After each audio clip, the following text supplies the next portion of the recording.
Le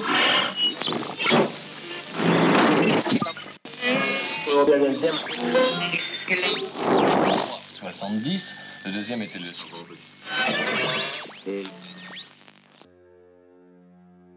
Présidentielle, Hidalgo et Pécresse ont-elles été victimes d'une falaise de verre? Le résultat des deux candidates des partis historiques montre aussi que le cheminement des femmes en politique demeure difficile, excepté peut-être pour Marine Le Pen. Par Sarah Saint-Michel, Université Paris 1 Panthéon-Sorbonne. Pour la première fois de l'histoire, il n'y a jamais eu autant de femmes candidates à l'élection présidentielle et les partis historiques, le Parti socialiste, PS, et les Républicains, LR, ont placé 2 femmes à leur tête pour concourir à l'élection présidentielle.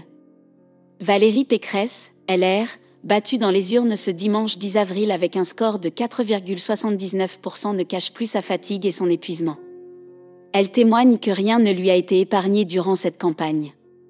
Quant à Anne Hidalgo, PS, elle a peiné à fédérer autour de son programme avec une dégringolade dans les estimations de vote jusqu'à un score historiquement bas le soir du premier tour, à 1,74%, la candidate socialiste est placée juste au-dessus de Philippe Poutou et Nathalie Arthaud. Valérie Pécresse et Anne Hidalgo seraient-elles victimes du phénomène de la falaise de verre? L'analyse du parcours de ces femmes en politique pourrait être observée au regard de ce que les scientifiques en leadership ont théorisé depuis de nombreuses années. Ainsi, 2 chercheurs de l'Université d'Exeter, Michel Ryan et Alexander Aslam en 2005, ont montré à partir d'un échantillon de 100 entreprises cotées à la Bourse de Londres, FTSE, que lors des situations de crise au sein d'une entreprise, les femmes étaient nommées à leur tête. Et non pas l'inverse, ce ne sont pas les femmes qui conduisent à la crise mais bien elles que l'on place quand c'est déjà trop tard. Des analyses de qualité et sans publicité, chaque jour sur notre app Découvrir la falaise de verre, terme emprunté à la métaphore du plafond de verre constitue aussi une autre forme de discrimination, insidieuse et subtile, plaçant les femmes dirigeantes dans une situation de leadership précaire. Ainsi, leur échec en tant que leader est quasiment inévitable, puisque le contexte économique est en crise, ce qui les conduit inexorablement à être stigmatisées en cas d'échec.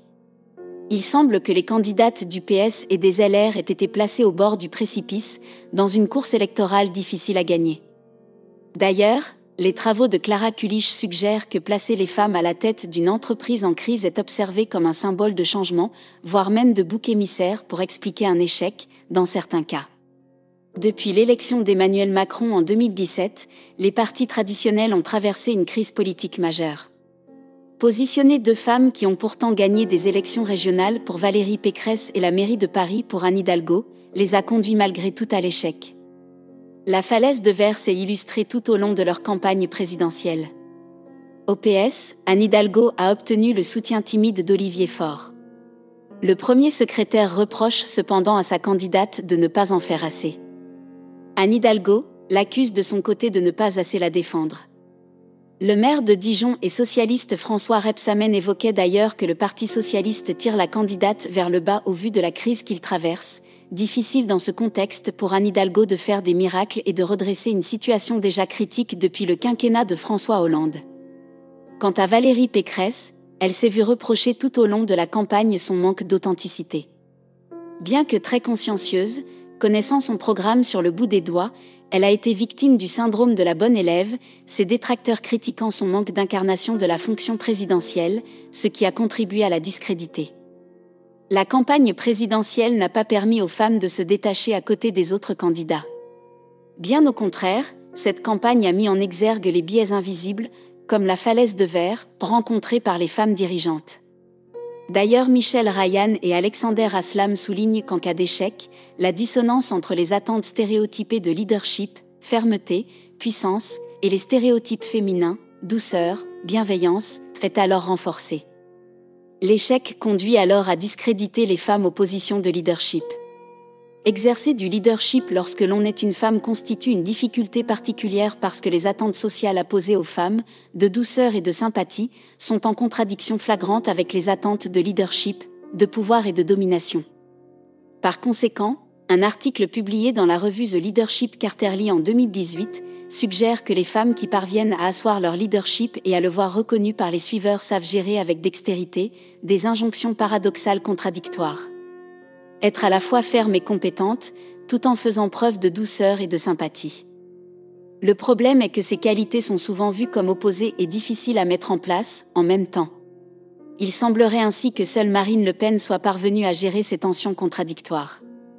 Elle a réussi à lisser son discours, pour paraître adoucie, davantage sympathique et chaleureuse dans les yeux des Français, 33%, plus 4 points par rapport à mai 2021, considérée comme une attente stéréotypée féminine, tout en étant perçue comme capable de prendre des décisions, 52%.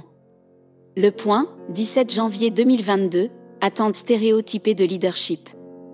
Le parcours des femmes en politique permet d'illustrer le long et difficile cheminement des femmes pour accéder au pouvoir, des entreprises ou des administrations publiques. Alice Eagly, l'une des premières chercheuses américaines à travailler sur le leadership des femmes, évoque la métaphore du labyrinthe pour illustrer le cheminement difficile et complexe traversé par les femmes pour parvenir aux positions stratégiques.